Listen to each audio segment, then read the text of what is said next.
آج کچھ اہم چیزیں آپ کے سامنے رکھنا چاہتا ہوں۔ میں کتاب پڑھ رہا تھا امام غزالی رحمۃ اللہ تعالی علیہ کی، اس میں بہت اہم چیزیں آپ نے بیان فرمائی۔ اللہ کے ناراض ہونے کی نشانیاں کیا ہیں؟ بندہ کیسے پتہ کرے کہ اس کا رب اب اس سے راضی ہے یا ناراض ہے؟ یہ بہت اہم چیز ہے میرے عزیزو۔ اللہ کریم بندوں سے راضی ہے یا ناراض ہے، یہ کیسے پتا چلتا ہے؟ اس کی کچھ نشانیاں بزرگوں نے فرمائی، حتیٰ کہ حدیث پاک میں بھی ملتی ہیں۔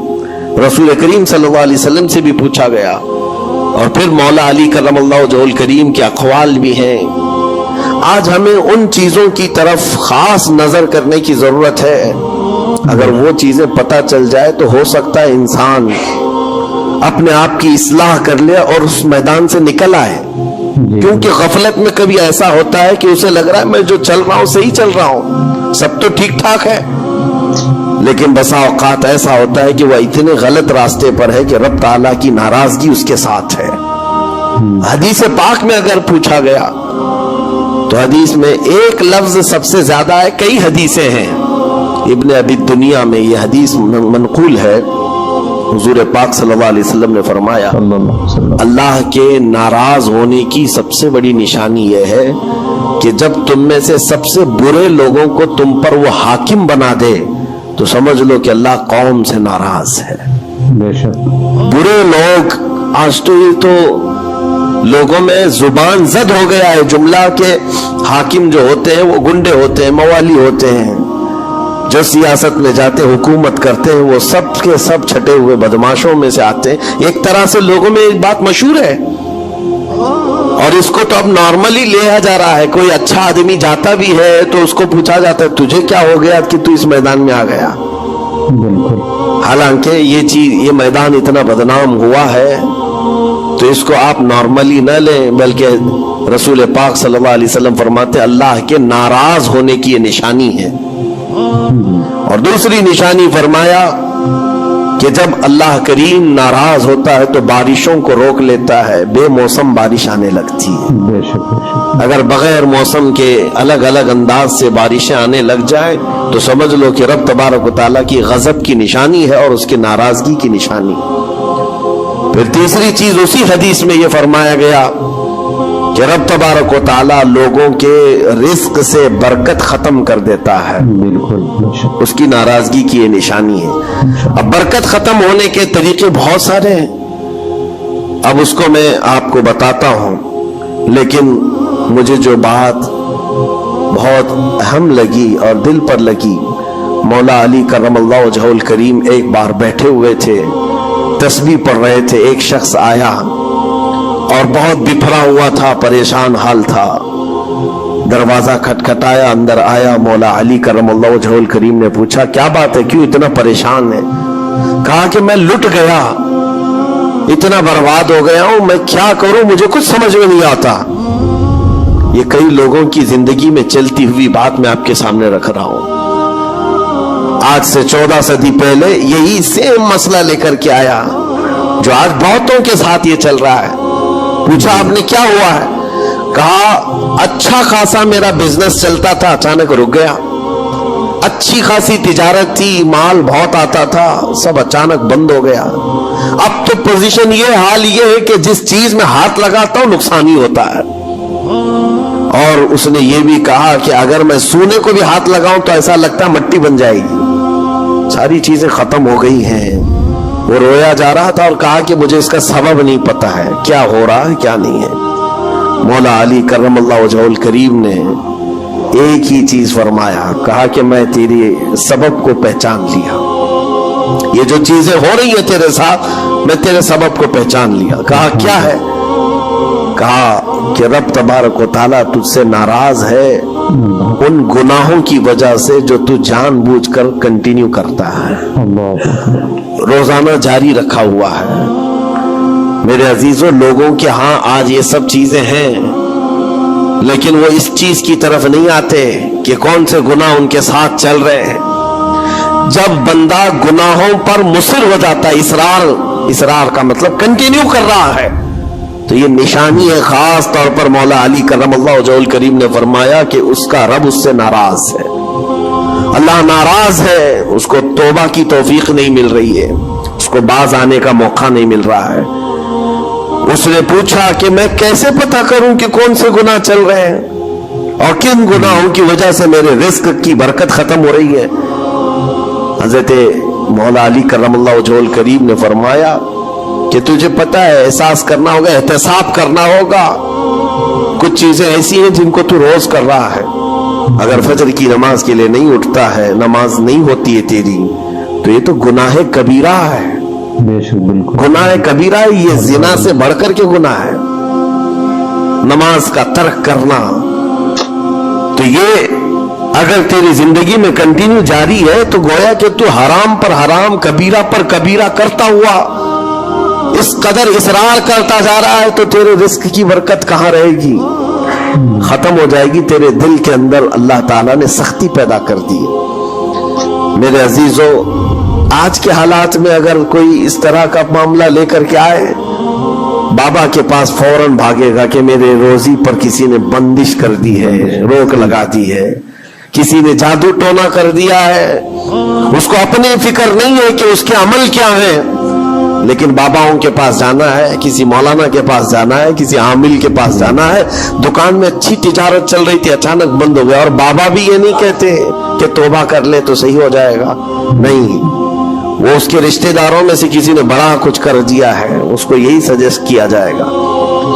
اور یہ ایسا خطرناک ماحول ہے, آپ میں دیکھ رہا ہوں, کوئی بھی اٹھ کر کے جاؤ کسی عامل کے پاس آپ جاؤ, کہا جائے گا کہ بڑا کچھ کیا ہے آپ کے ساتھ, بڑا کچھ کیا ہوا ہے, تمہاری روزی پہ بند باندھا ہوا ہے, تمہاری تجارت پر جو ہے روک لگائی گئی ہے. کون کیا ہے؟ تمہارے چاہنے والوں میں سے, رشتہ داروں میں سے. اور اس بندے کو رشتہ داروں کا دشمن بنایا جاتا ہے. وہ ہر ایک پر نظر رکھتا ہے, پھپھو نے کیا کہ ماموں نے کیا کہ چاچا نے کیا, فلاں نے کیا, سارے رشتہ داروں پر اس کی شک کی نظر ہے. یہ قطع رحمی کا ایک بہت بڑا مظہر اس کو بنایا جا رہا ہے. کتنے گھروں کو اس طرح باباؤں نے توڑ رکھا ہے, اور انجانے میں یہ دماغ میں یہی بیٹھا کر کے رکھا ہے کہ نہیں, میری روزی پر انہوں نے ہی بندش باندھی ہے. یقین کے ساتھ کسی کو نہیں معلوم. کاش یہ اگر اس کو بتائے ہوتے ہیں. یہ 99% جن کو تکلیفیں ہیں ان کے روزی کے معاملات, ان میں سے 99% کے حالات ایسے ہیں کہ فجر کی نماز نہیں پڑھتے. یہ کسی کو توفیق نہیں ہوتی, کسی بابا کو, کسی عامل کو, کہ ان کو تنبیہ کرے. فجر کی 2 رکعات رزق کے کئی دروازے کھول لیتی ہے. بے شک میرے آقا صلی اللہ علیہ وسلم کا فرمان ہے, اور تم بستر پر ٹانگ پھیلا ہے سوئے ہوئے ہو, اور پھر شام میں اٹھ کر بابا کے پاس جا کر کہتے ہو بندش ہے, کسی نے باندھ کے رکھا ہے, تم نے خود اپنے اعمال سے باندھا ہوا ہے. اور رب تبارک و تعالیٰ فرماتا ہے سورہ فاطر میں, ما یفتح اللہ للناس من رحمت فلا ممسک لها, اللہ اپنی رحمت سے جس کے لیے دروازے کھولتا ہے کوئی اسے بند نہیں کر سکتا. بے شک کوئی نہیں بند کر سکتا. یہ رب کا فرمان سنا رہا ہوں, وما یمسک فلا مرسل له من بعده, اور اللہ فرماتا ہے جس کے لیے اللہ روک دے کوئی طاقت اسے کھول نہیں سکتی. اللہ نے اگر بند کر دیا ہے تو کوئی نہیں کھولے گا. اب یہ رب تبارک و تعالیٰ کس کے لیے بند کرتا ہے, کس کے لیے کھولتا ہے, یہ اس کی شان ہے. لیکن ساتھ میں ایک بات اور آپ کو بتا دوں, حضرت ابو سفیان ثوری رحمۃ اللہ تعالی علیہ, حضرت سفیان ثوری کا ایک قول ہے, قسوۃ القلوب عقوبۃ للعاصی, یہ گناہ کنٹینیو جو کر رہا ہے اس کی سزا کیا ہے؟ یہ اللہ تبارک و تعالیٰ کے ناراضگی کی نشانی. سزا کیا ہے؟ کچھ لوگوں کو ایسا لگتا ہے مجھے کچھ نہیں ہو رہا ہے, میرا گھر بار سب صحیح ہے, ٹھیک ٹھاک ہے, تو فرمایا اس کی پہلی سزا تو یہ ہے عقوبۃ قسوۃ القلوب, یعنی جو کنٹینیو گناہ کرتا ہے رب تعالیٰ اس کا دل پتھر کی طرح بناتا ہے, سخت ہو جاتا ہے اس کا دل. نہ رب تبارک و تعالیٰ کے نام پر اس کی کبھی آنکھیں بھیگتی ہوئی دکھتی ہیں, نہ عذاب قبر کا اسے خوف محسوس ہوتا ہے, نہ محشر کے دن کی فکر, نہ جہنم کے لپکتے ہوئے شعلوں سے اس کا دل دہلتا ہے. نہیں, دل سخت ہو گیا ہے. گناہوں پر جو بندہ کنٹینیو اصرار کرتا جاتا ہے اس کا دل سخت کر دیا جاتا ہے. یہ رب تبارک و تعالیٰ کے ناراض ہونے کی نشانی ہے، غضبناک ہونے کی نشانی ہے۔ اور ایک نشانی یہ فرمائی ہے، تابعین نے فرمایا کہ اگر بندے کو عبادت کرنے میں مزہ نہیں آتا تو سمجھ لو کہ رب تعالیٰ اس سے ناراض ہے، توفیق چھین لیا۔ نماز پڑھنے میں دل نہیں لگتا، اور اگر وہ نماز کی اذان کی آواز سن کر کے بھی لاپرواہی برتتا ہے تو فرمایا گیا یہ اس بات کی علامت ہے کہ اس کا رب اس سے راضی نہیں ہے۔ اور جس سے مولا راضی ہوتا ہے کڑاکے کی ٹھنڈیوں میں بھی اس کو بستر سے اٹھا کر اپنے دربار میں لاتا ہے۔ بے شک سبحان اللہ۔ جس سے رب تبارک و تعالیٰ راضی ہے اس کو اپنے دربار میں لگائے رکھتا ہے، وہ رات ہو کہ دن ہو کہ صبح ہو کہ دوپہر ہو، وہ بندہ دوڑا ہوا رب تعالیٰ کے حضور پہنچ جاتا ہے۔ میرے عزیزو اپنی اپنی فکر کریں، ہم کس کیٹیگری میں چل رہے ہیں؟ کہیں ایسی زندگی نہیں گزر رہی ہے کہ ہمارا رب ہم سے راضی نہ ہو، ناراض ہو؟ پھر پوچھا گیا کہ اگر اللہ تبارک و تعالیٰ ناراض ہے تو پھر دولت کی ریل پیل گھر بار ساری چیزیں ہیں۔ فرمائے یہ بھی ایک نشانی اللہ کی ناراضگی کی کہ گناہ کنٹینیو ہونے کے باوجود اگر تمہارے مال میں کمی نہیں آ رہی ہے، روزانہ بڑھتا جا رہا ہے، تو خوف کھاؤ کہ اللہ بڑے عذاب کا تمہارے لیے تیاری فرما رہا ہے۔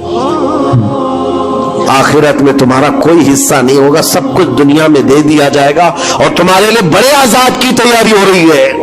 اگر گناہوں کی وجہ سے پکڑ نہیں ہوئی اور تمہارا مال اور یہ ساری چیزیں چل رہی ہیں تو یہ اس بات کی علامت ہے کہ بڑے عذاب کی تیاری ہے۔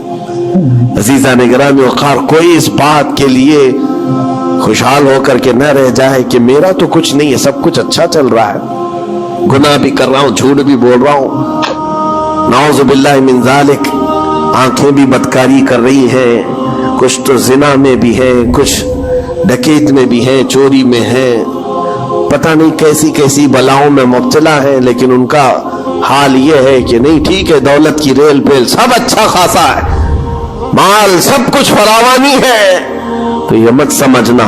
قرآن کہتا ہے وَلَا يَحْسَبَنَّ الَّذِينَ يَبْخَلُونَ بِمَا آتَاهُمُ اللَّهُ مِنْ فَضْلِهِ، ایک جگہ وَلَا يَحْسَبَنَّ الَّذِينَ كَفَرُوا أَنَّمَا نُمْلِي لَهُمْ خَيْرٌ لِأَنفُسِهِمْ إِنَّمَا نُمْلِي لَهُمْ لِيَزْدَادُوا إِثْمًا وَلَهُمْ عَذَابٌ مُهِينٌ۔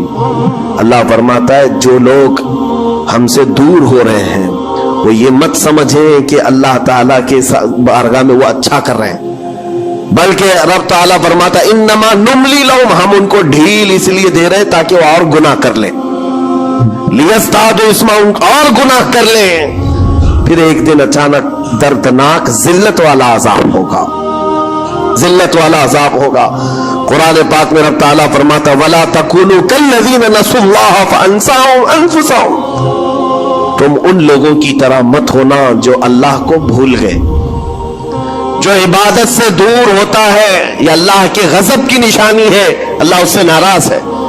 اگر عبادات میں نہیں آ پا رہا ہے، نمازیں اس کی کمپلیٹ نہیں ہو رہی ہیں تو اللہ ناراض ہے اس سے۔ اور قرآن میں رب تعالیٰ فرماتا ہے، یہ سورہ حشر کی آخری آیتوں میں سے ہے، مشہور آیت، وَلَا تَكُونُوا كَالَّذِينَ نَسُوا اللَّهَ، جو اللہ کو بھول گئے تھے ویسے مت بنو، ورنہ کیا ہوگا؟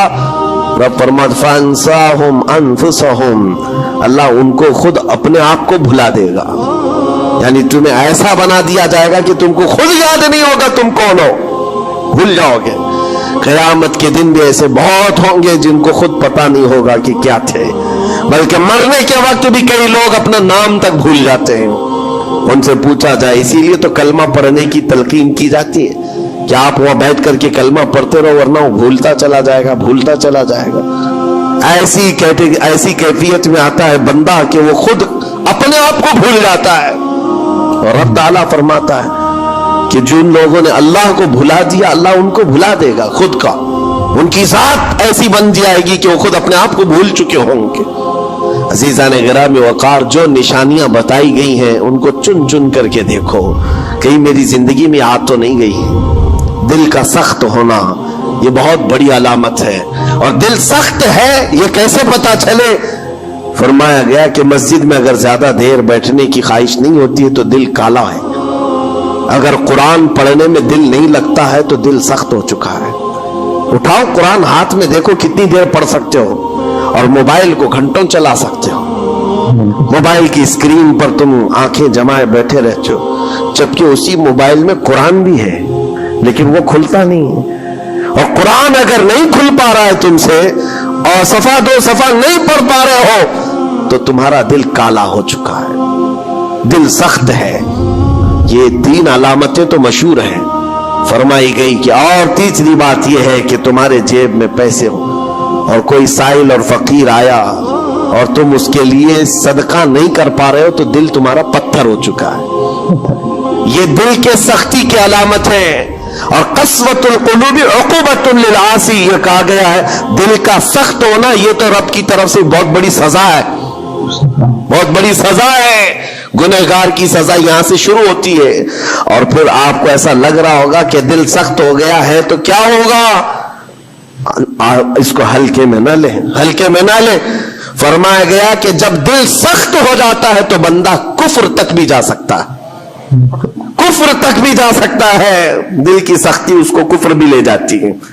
بلکہ بزرگوں نے یہاں تک فرمایا کہ جب بندے کا دل سخت ہو جاتا ہے تو اس کے نزدیک ماں سے زنا بھی ہلکا لگتا ہے، بیٹی سے زنا بھی اس کے لیے ہلکی چیز ہے. دل سخت ہے تو جانوروں سے زیادہ ذلیل کام کرنے کو بھی آسان سمجھتا. دل کی سختی اس کو بھیانک گناہوں کی طرف لے جاتی ہے جس کی سوچ بھی نہیں کر سکتے. اسی لیے میرے عزیزوں وہ دل کی سختیاں آنے سے پہلے اپنے رب کو راضی کر لیں، وہ رحمان کو راضی کر لیں. آج کے ان حالات کو دیکھ کر کے یہ سب محسوس ہونے لگتا ہے کہ کہیں رب ناراض تو نہیں ہے بندوں سے. دعائیں کثرت سے ہوتی ہیں، ہماری دعائیں کہاں جا رہی ہیں؟ اور ظالموں کا ظلم بڑھتا چلا جا رہا ہے. شریر اور فسادی لوگوں کو ہماری گردنوں پر حاکم بنایا گیا ہے.